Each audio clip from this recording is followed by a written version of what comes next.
What are they and where do they come from? So what is a textile?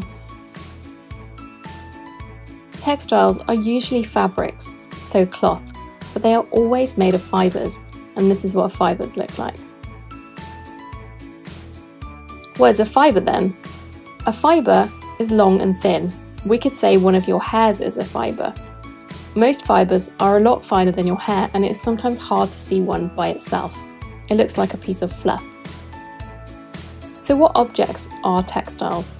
Well, your clothing, sportswear, all your bedding, like pillowcases and sheets, and almost anything in your house that is soft will be a textile. Learn more about fibres. Where do these fibres come from? So if you think fibres look like fluff quite a lot, where could we get fluff from? We collect these fluffy fibres from plants. Sometimes the flower might be fluffy in the case of the cotton plant, or you might use the fibres from the stalks of the plant. If you think about when you eat celery, all those fibres that get stuck in your teeth, other plants are like that, and we can collect those fibres. From animals, we would usually use the hair or the wool of the animal. So sheep wool is one type, but you can also get it from Angora rabbits, from alpacas, from llamas, camels, and you can make it from human hair if you really wanted to. We can also make fibres using chemicals that we get from crude oil. So the same thing that we make petrol or gasoline out of.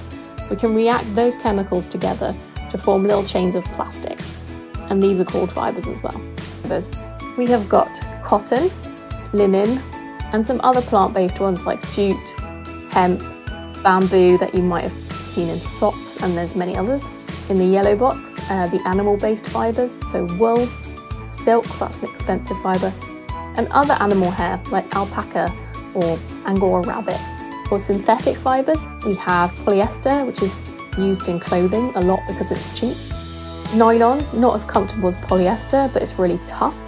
Elastane, which you would know as Lycra, the brand name. That's used in swimming costumes, in skinny jeans, in leggings, basically in anything that needs to stretch to get your body into it and then stretch back so it looks skin tight. You'll find that there is elastane in there. Acrylic, which is kind of a fake wool, it's quite warm.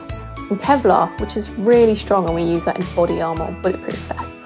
In the third category, regenerated, the one that you would probably have to know is viscose, also known as rayon in the USA. And viscose is made from wood chips that are dissolved, basically. And you'll find that in tops and dresses, and they hang really nicely, but they also pill really easily, so that means that you'll get those annoying little bubbles on them.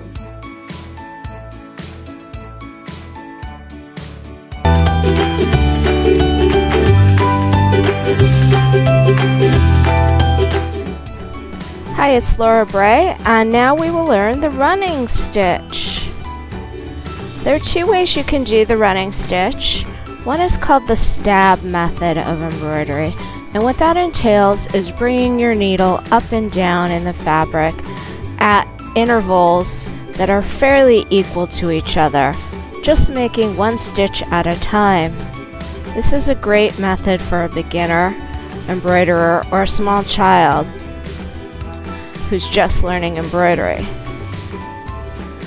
The other method is called the sewing method, and what that involves is bringing your embroidery needle up, but then bringing it down and up, just dipping up and down and staying over the top of the fabric and pulling it through every so many stitches. It's a much quicker method, but as I said, it takes a little more coordination and is better for an older child or a more advanced stitcher.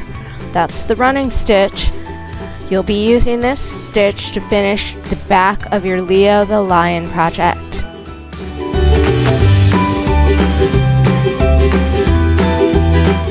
This is a simple stitch and one that's great for beginners.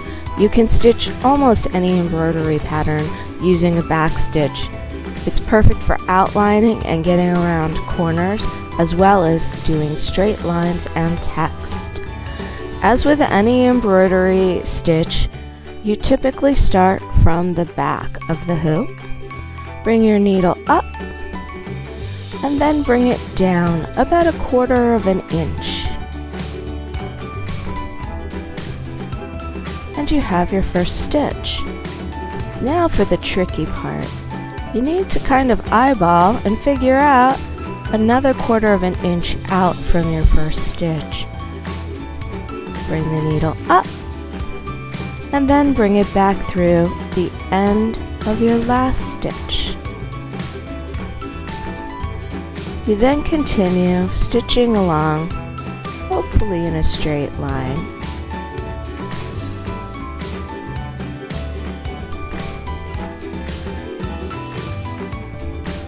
Like so.